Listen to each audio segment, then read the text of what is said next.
You're listening to Let Me Tell You Why You're Wrong, all on Georgia Radio Network.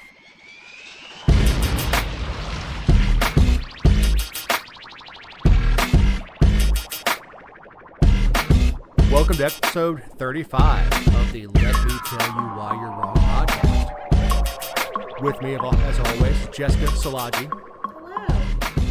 And a special guest filling in for Matt Lowe, who's under the weather, Jonathan Giles. I'm a special guest now. Oh, you're special. It's fantastic to be here. Jessica, looking lovely as always. Dave, I don't guess you've gotten any worse since the last time I've seen you, so... Is there worse? It's good to be back. I'll tell you that. It's good to be back in the seat. I don't quite know, how I'm going to perform tonight because I was only sent the show prep an hour ago and I haven't really had time to review it.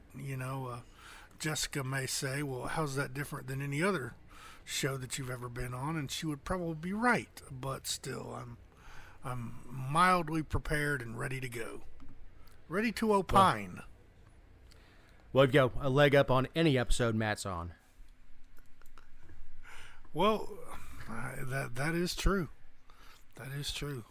Now, since I'm filling in for Matt tonight, does that mean that I am responsible for the pimping public land and telling everyone how great public lands are? Only if you want to be made fun of. Oh, well. I thought that was my role here from the beginning, but if it is not, then I won't do that. Yeah, you've got to be an anarchist with a little bit of socialist thrown in. Yeah, well. Speaking of anarchists, Dave.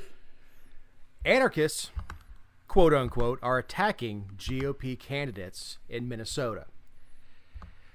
Do we feel like these are real anarchists? Like, are they legit anarchists? Or are they just saying that because they're rogue and attacking people? You know how like the media or the people who are attacked will be like, "Oh, it's those rogue, anti-government folks," but really they're just an angry mob that doesn't really have a political affiliation. Well, I mean, how do you define a real anarchist?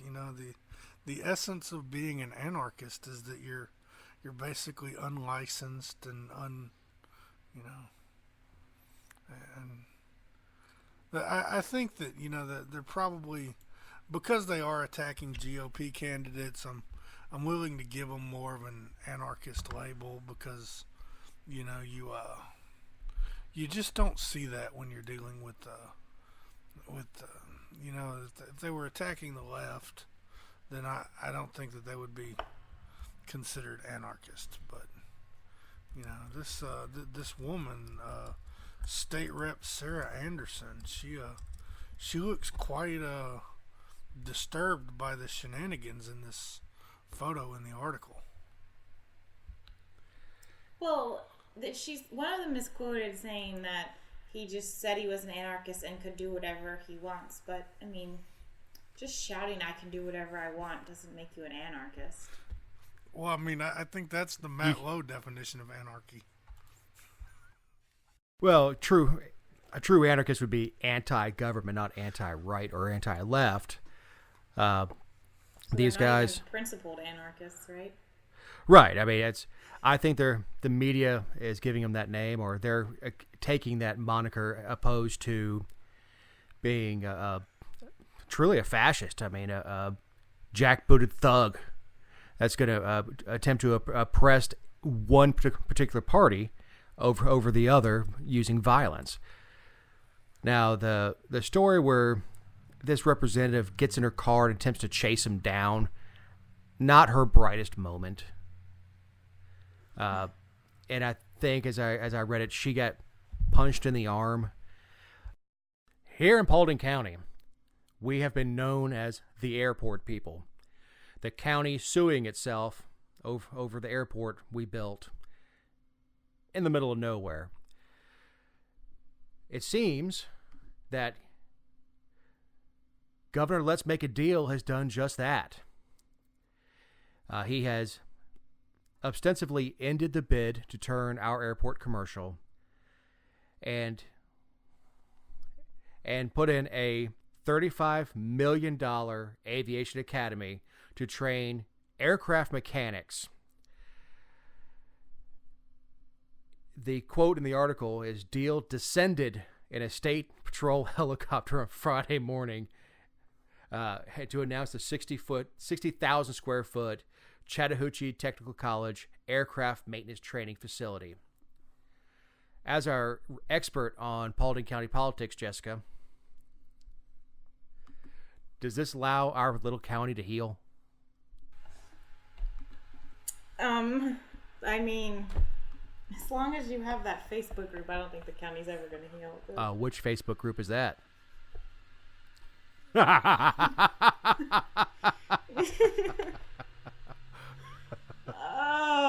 the one that I'm not in. The one with all the Cathys. Okay? The one with all the Cathys. Jonathan, you've been close enough to the situation to see what's going on out here, and watch some of the politics. You know, what was your opinion of the airport idea to begin with? You know, I'm never really a fan of things when they're done in that manner.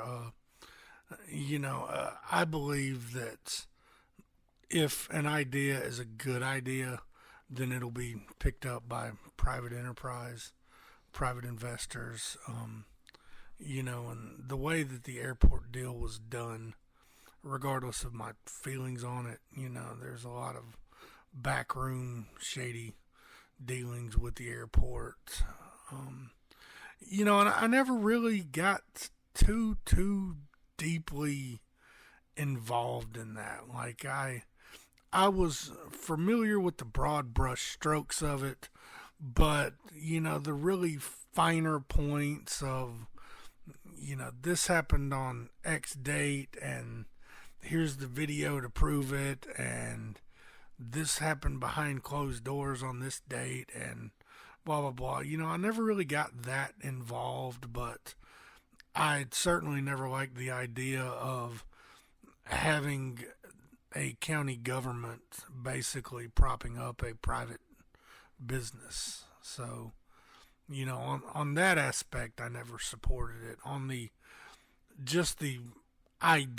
general idea of commercial airliners flying in and out of Paulding County, I never cared. It never affected me one way or the other. Well, and I'll tell you, I'm agnostic on the entire thing, mostly because it's not viable as a commercial airport. It is too. No, it's not. It's too far in the middle of nowhere. There's one road to get there. It's 278. And for listeners that aren't familiar with Paulding County, I don't make this too Paulding-centric. 278 is a 4-lane road that goes through the most congested area of Paulding County, already congested. And then you drive and keep on driving.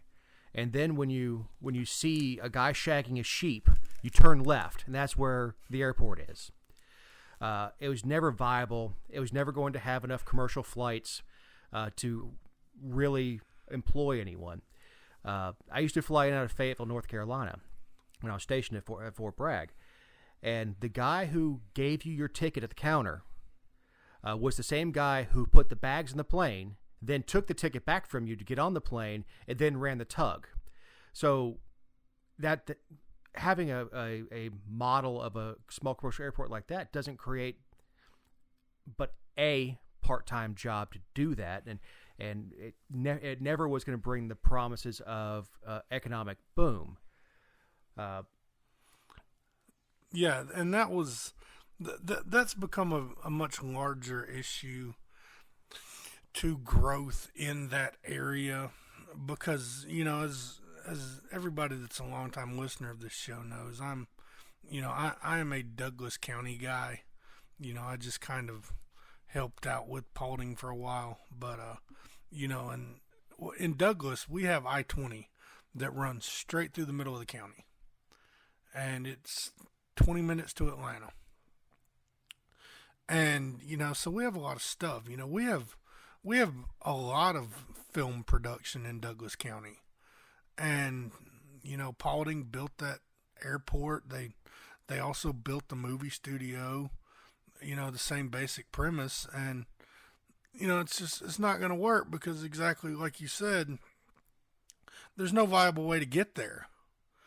And you can't get trucks in and out very easily. And it's the same exact issue that they have with the movies. It's the same issue that they're going to have, trying to bring in major industry as well, industrial parks and things like that.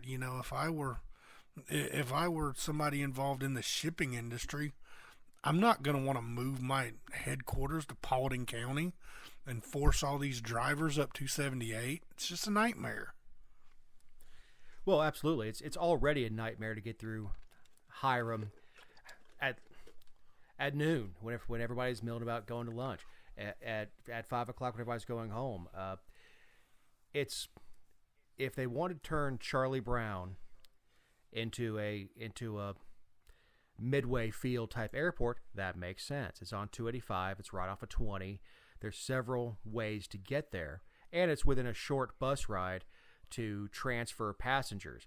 Or if they wanted to go turn the Gwinnett Airport in Lawrenceville and take that commercial, that makes some sense. It's on the other side of town.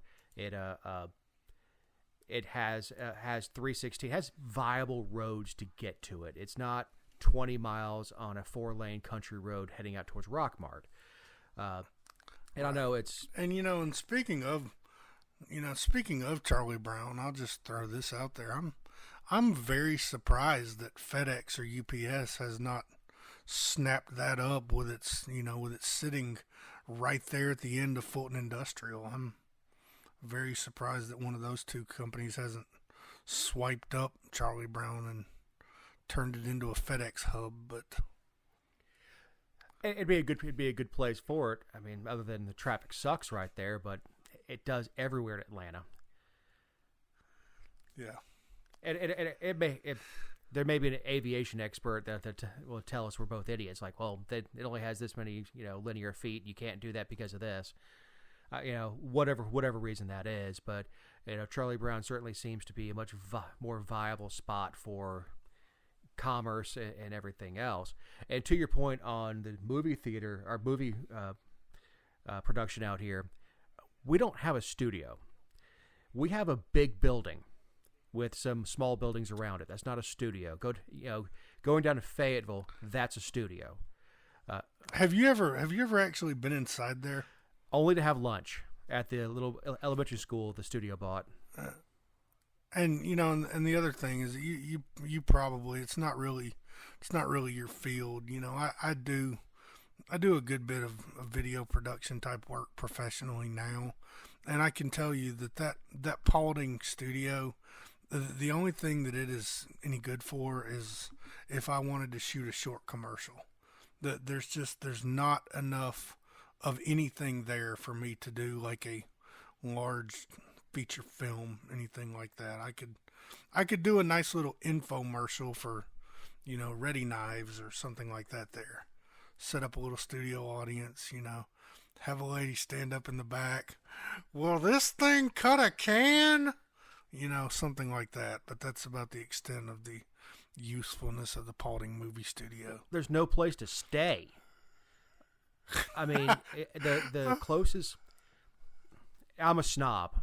If the listeners haven't picked up on that, our idea of camping is a Holiday Inn without a bar.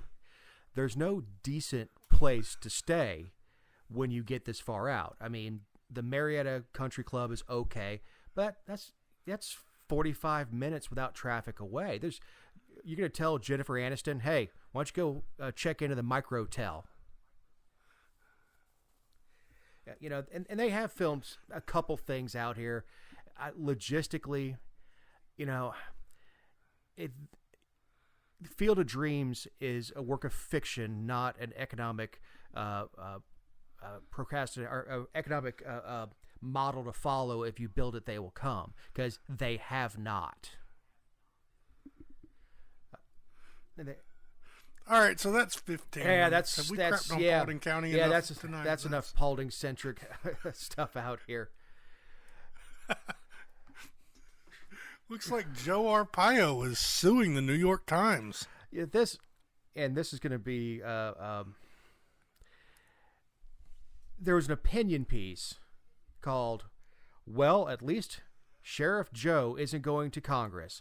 Arpaio's loss in Arizona's Senate Republican primary is a fitting end to the public life of a truly sadistic man." By was it Michelle Cottle? Michelle Cottle, yes. You know, and looks like Arpaio feels that the statement "sadistic man" is worth $147.5 million. Yeah, I thought that was a little outrageous for,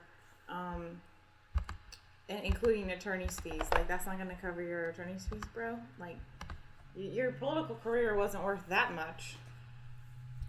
Or was it? How much was he planning on taking out of the people?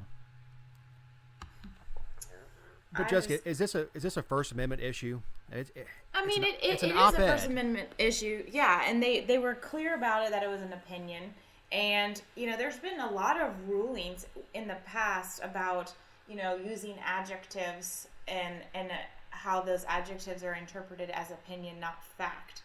I mean, yeah, they said truly before they used the word sadistic, but I mean, you can pretty much, if they explicitly say it's an opinion and you still can't surmise that it's an opinion and they're not trying to pass it off as factually based, opinions of the world, then the problem is we should be suing you because you're stupid. Well, Evel Knievel 13 years ago lost a similar suit where I believe the name of the article was "Evel Knievel proves that you're never too old to be a pimp." Of course, Jonathan, somebody of Knievel's age has a much different idea of what a pimp is. But it came down and it went to court. This is case law now that he lost the case. So I don't know where Arpaio and his attorney think that they're going to go from here.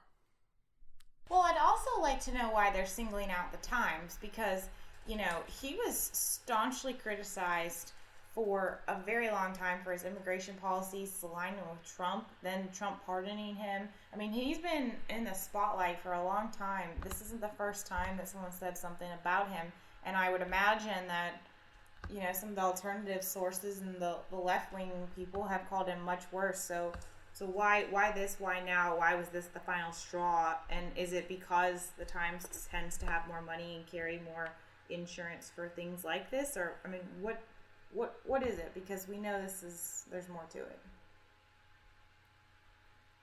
Well, yeah, I mean, if you can't call somebody a jerk in an op-ed, where can you do it? And I hate taking the Times side. I really do.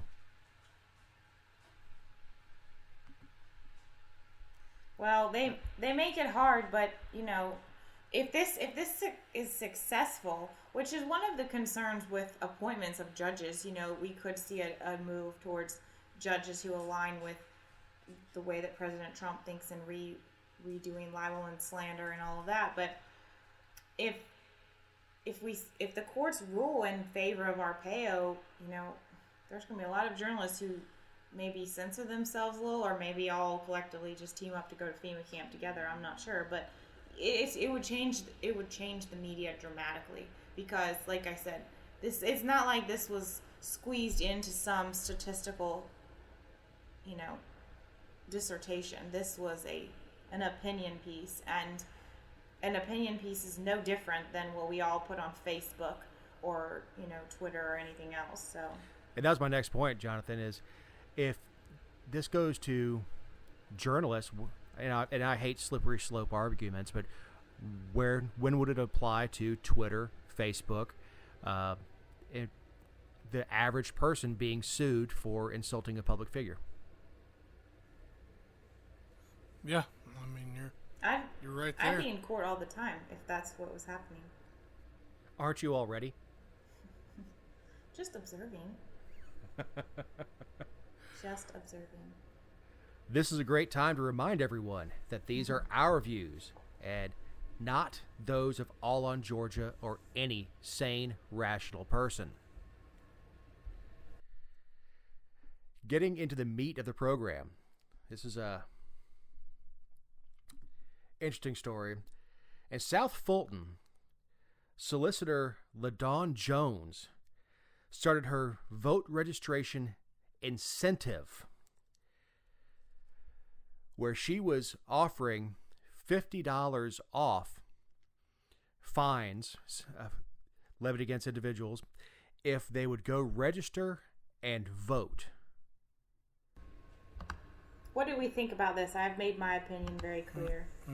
What do we think about this? Well, there's several facets to that. I would say, to begin with, I'm not happy with this solely based on the fact that if you need to be incentivized to vote, then you don't need to be voting. Honestly, I wish people would stop posting the photos of themselves with the I voted stickers on Facebook, because all you're doing is reminding people who didn't even know that they should go vote that, they can go vote. And so we just end up, diluting the pool of voters with, people that aren't landowners and women and all sorts of other groups that aren't, shouldn't be voting. Did I do a good Matt impression there? You did. Was that believable? And that really reminds me of when Jimmy Kimmel was funny. He did a Man Show episode getting women to sign a petition to end women's suffrage. Do you think that what she did was illegal? Well, allow me to read the law, and I won't step on you again, Jonathan. I'm sorry. Any person who gives or receives, offers to give or receive, or participates in the giving or receiving of money or gifts for the purpose of registering as a voter, voting, or voting for a particular candidate in any primary or election shall be guilty of a felony. And that is federal law. And it would only applies if there are federal candidates on the ballot. Which, as I recall, for most, there are. Of course. There are in Fulton, there are federal. Because the thing about what she did was, there could easily be motorists that aren't just City of South Fulton. They were there, or misdemeanors or whatever, because they were passing through and got a ticket, or, they could be from anywhere. And so she opened the door for multiple jurisdictions, in my personal opinion. And I wrote a piece on Georgia Poll, and my editor asked that I please let her know ahead of time that I was going to be writing the article, so I did. And she responded by letting me know that no money was offered, and, that's her skirt around the law. But if by Georgia code, your citation is supposed to be $200 and the city offers you $150, that's $50 in your pocket. I don't really understand how it's not monetary, but... Well, playing devil's advocate here, really, there's guidelines, but for very few things in the law, and this may be what gets her off of this if she does get off, is there's very few misdemeanor citations in law that actually have like a legally set amount. So,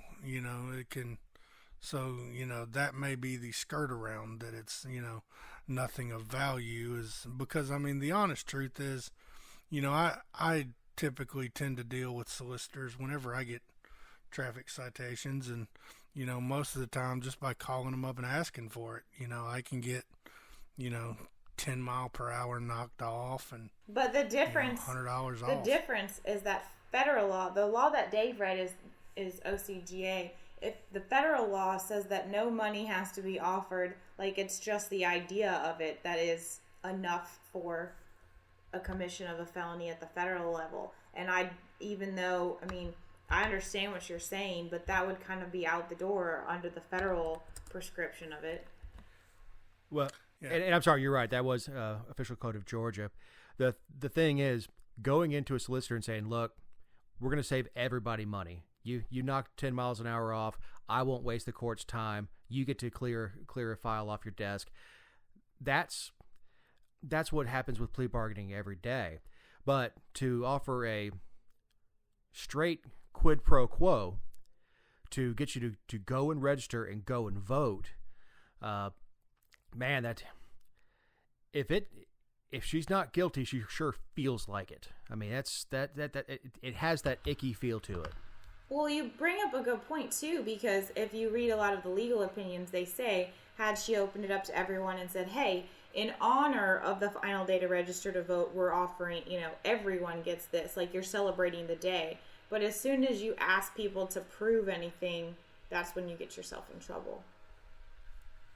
Now, another slightly unrelated question that's mostly just because I haven't done the research is she an elected solicitor in South Florida? I doubt it. I believe she's appointed.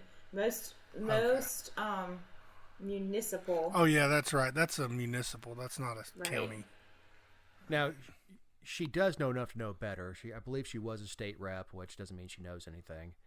But a practicing attorney, you think would have a grasp of the law, or maybe she thinks she's smarter than everybody else and she found her loophole. And she's a political coach it's called Politicoach. She has a company that she coaches political candidates through their process. I have a feeling that this is something that may come up. Like, I doubt that she can't plead negligence on this. Now, I am a huge in favor of, talking about things that matter. And one of the commenters on this article said, "Oh, the author needs to calm down. There are a lot worse things happening in America." But it's not really the offense for me. It's that if you or I did it, we would be punished. And because she's in a position of power, she probably won't. And that's what's so frustrating for me. Well, I don't think this is a really big deal. The writer just kind of sensationalized this. Sure. In order to get clicks. Right. Sell ads, get clicks. Yeah. Yes, because I've heard how much fun it is just making enemies day after day. And that's a reference to last week when our guest mentioned that without reading the byline on one of the stories we mentioned. That was really funny. That was really funny. I thought I handled it really well. You did. I mean, what would be hilarious is to release one of our podcasts with the conversation stream that goes along with it. That would get me fired. It'd be the last day we did a podcast. That's right. Yeah. So, but, I mean, this kind of, not to steal your thunder, Dave, as the host, but, I mean, the whole reason that this is important is I feel like it, if we allow this, where do we draw the line for vote buying? At what point is money, not... I'm torn.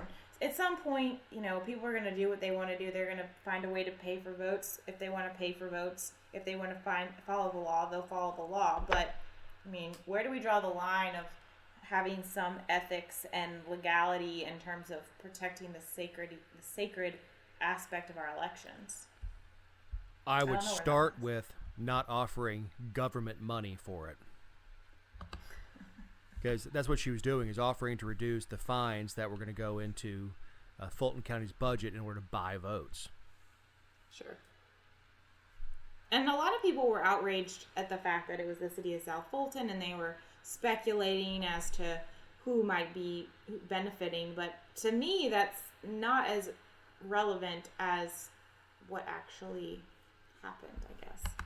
Oh, yeah, the what is definitely more important than the who. Right. And to your point, Jonathan, and pulling Matt's weight for him, low voter turnout is not bad.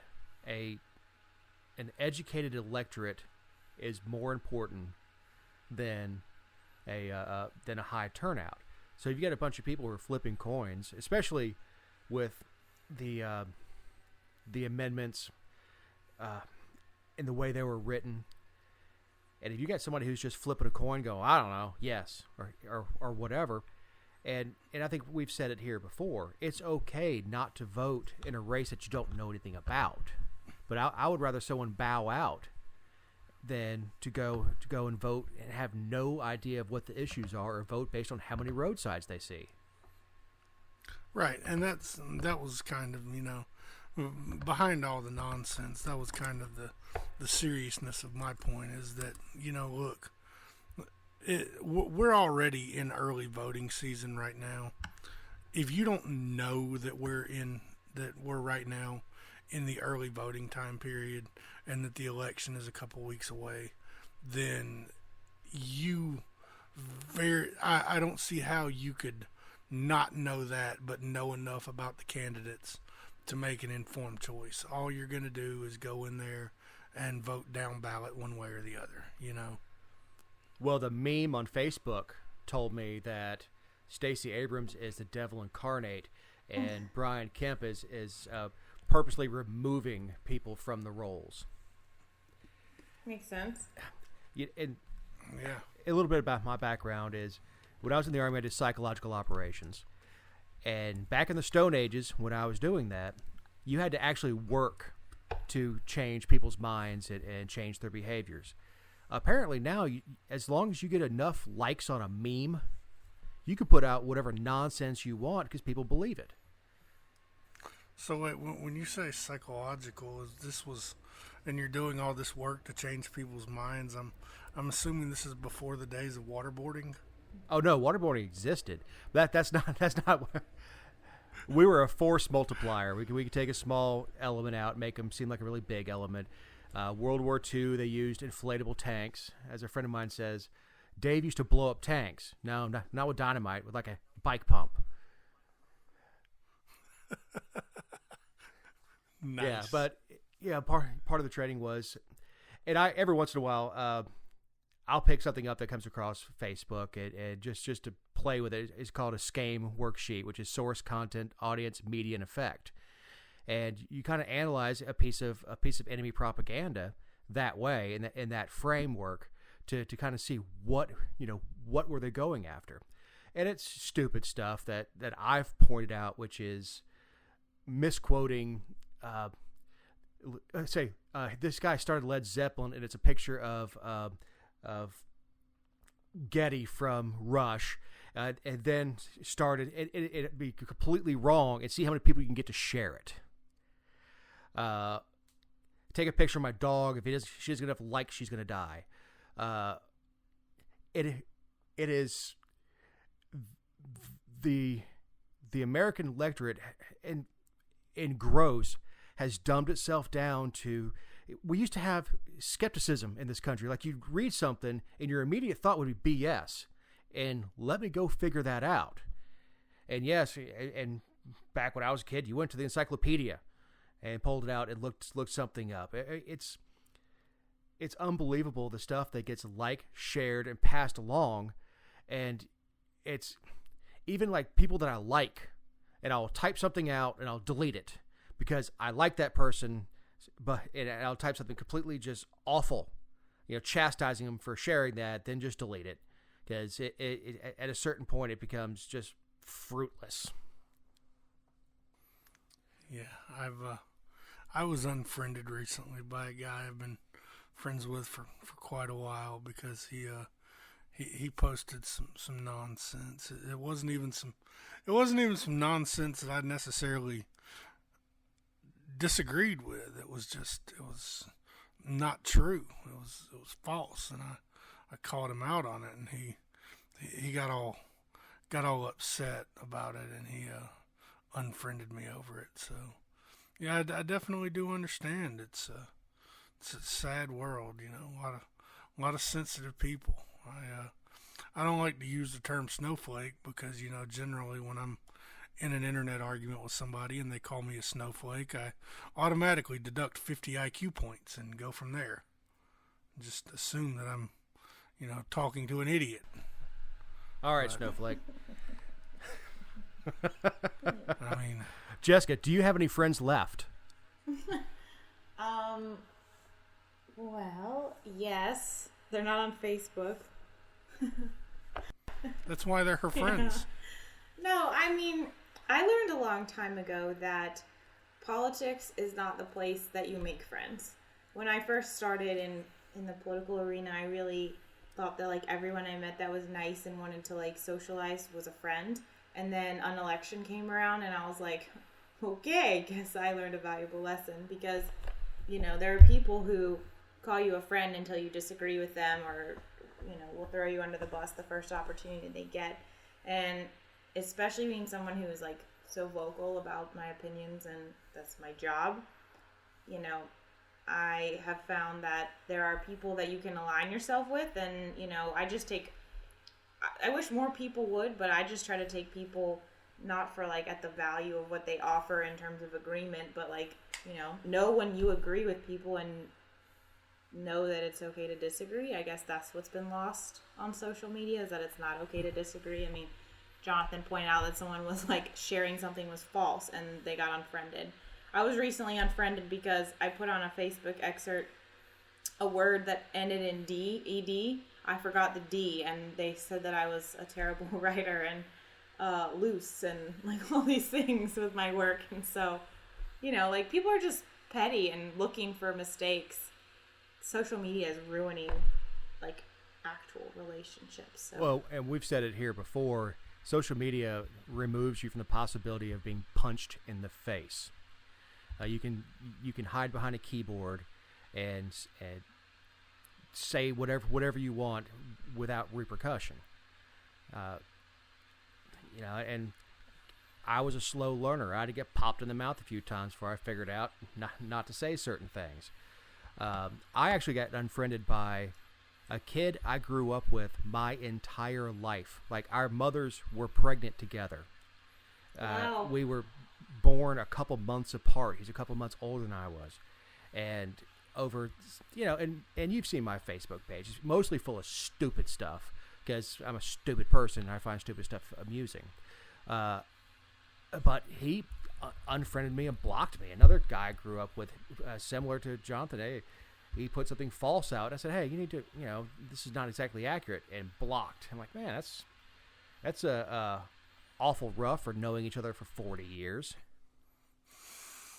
Yeah, it's you know, and it's just it's one of those things where, you know, and it's exactly like Jessica said. You know, I don't make friends in politics, actually I've made a few, but it was just, you know, something kind of lucky that happened. People that I actually would consider to be true friends. But, you know, 90% of the people that you meet in politics, probably more than that, it's exactly like she said. You know, you come up with a minor disagreement on a candidate and they're gone. That's right.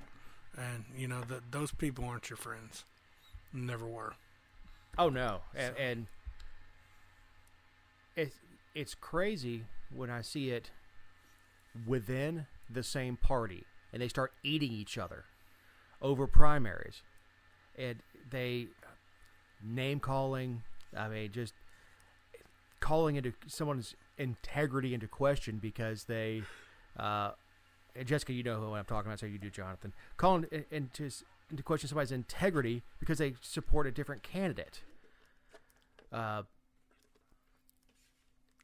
Well, and a big part of that is, and it's something I've said many times, is that you know, we've passed the day where, you know, you can look, if you're a Republican, you can look at Democrats, or if you're a Democrat, you can look at Republicans and say, you know, that this is a good person. They just, you know, have different beliefs about the way that the government should run. And instead, you know, now we've hit this point where, you know, if you're a Republican, then Democrats are evil.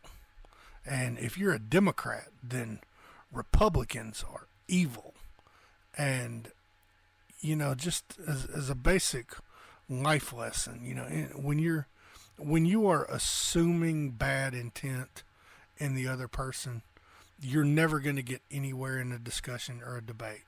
You know, when you are coming out of the gate assuming ill intent, then nothing good is going to come from that discussion at all. Well, you know, I think it was a few weekends ago that I was upset about the way that people were handling some things, because, you know, if someone disagrees with me, like, I'm fine. I'll just move on. It's not a big deal. I don't want to sit and fight about it forever. Like, if we come to the agreement or the understanding that we don't agree, then let's just move on with our lives. But anyway, I was actually talking to Matt about it because I was upset, and he's like, you know, we all joke about how we hate, like, the national politics and the scenes, but I feel like the people who are talking about national politics and who are, like, pundits on the national level have it so much easier, because Matt brought up a good point. He's like, you know, we are all, like, in our scenes dealing with these people. We deal with them. We see them in public. They're in our networks, or they know people that we know, and so we're constantly communicating and running into people who we know don't like us, like in a particular group that happen to talk about the airport a lot. You know, we know those people don't like us. But on the national level, like, you don't know who hates you. You just say what you want to say and then shut off the computer or turn off the TV. I mean, it's just a lot different. And I think that that's why the frustrating part about local politics and state politics, and probably why people don't like to get involved, is because they're ticking off their neighbors and it's causing problems. But, you know. Well, what is strange to me is people will get wrapped around the axle on national politics and have no clue who their state rep is, have no clue who their local mayor is, and or more importantly, where that person stands on things that actually affect them. Right. Oh, absolutely. When I was working as a medical marijuana activist, I spent more time teaching people how to find out who their state rep is than any other thing that I did. Like, legitimately, I had that conversation thousands and thousands and thousands of times about how to go to open states, put in your address, and find out who your state rep is. You know, it's incredible. So, to sum up, everything is awful. Everyone everyone sucks. is bad. Yes.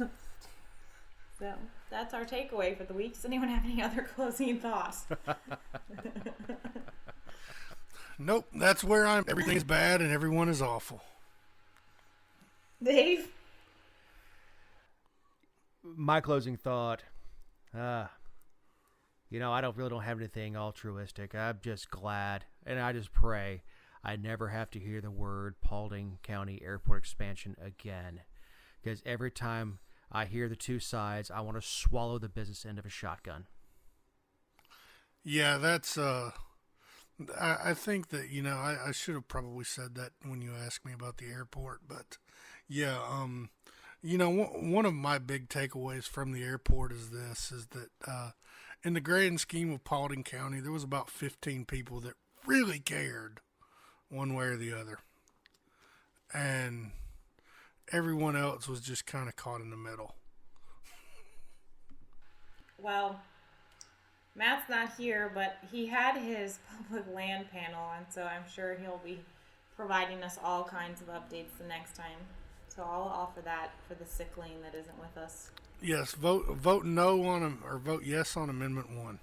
Vote no on all the amendments, people. Vote yes on Amendment 1. No on Amendment 1. Except for the brunch bill, Paulding County. Yes, please. Yes. That's if you have a brunch bill, vote yes on that. Yeah. Free the alcohol. Yeah, look, you don't know what it's like to have a shaky hangover and have to wait for 11 o'clock to have your Bloody Mary made. It's ridiculous. You know, you could just keep alcohol in the house. I mean, it's not the same. It's not the same shame. If you have it at home, you miss out on that opportunity of everyone knowing that you're hungover as hell and you need another drink. Got the dark shades on, the suit still on from last night. I don't know where Not that I've ever done that. Well, the best is when you like go to a wedding the night before and you had your hair done because you were like a bridesmaid, and you show up to breakfast the next morning with your hair still done the way it was for the wedding, but just like a little worse because you danced and slept on it, and you know. And you can't find your heels, and that's right. You show up barefoot, and yeah. We were in Biloxi, and we're about to leave the table, and the dealer said, "Don't leave. Wait for the walk of shame." And when the club closed at the Beau Rivage, it was a line of smeared makeup, messed up hair, holding their heels. And then come the girls in the wheelchairs as security is wheeling them out because they can't even walk to their room. And it's the saddest parade, and it happens around 3 a.m. at the Beau Rivage. And it was worth the money I lost in that extra hour to see it. Yeah, it's That's funny. yeah, it's you're talking about my pickings now. We were talking earlier about the about the women in my life. That's one of my hot targets. I see a woman walking down the road or walking through a parking lot late at night carrying her shoes in her hand. That's one of my, hello, how you doing, types. Oh, God. Easy, Mr. Cosby. Turn off the show. Cut it. Cut it. Jonathan, thank you for filling in. Jessica, we'll talk to everyone next week. Bye.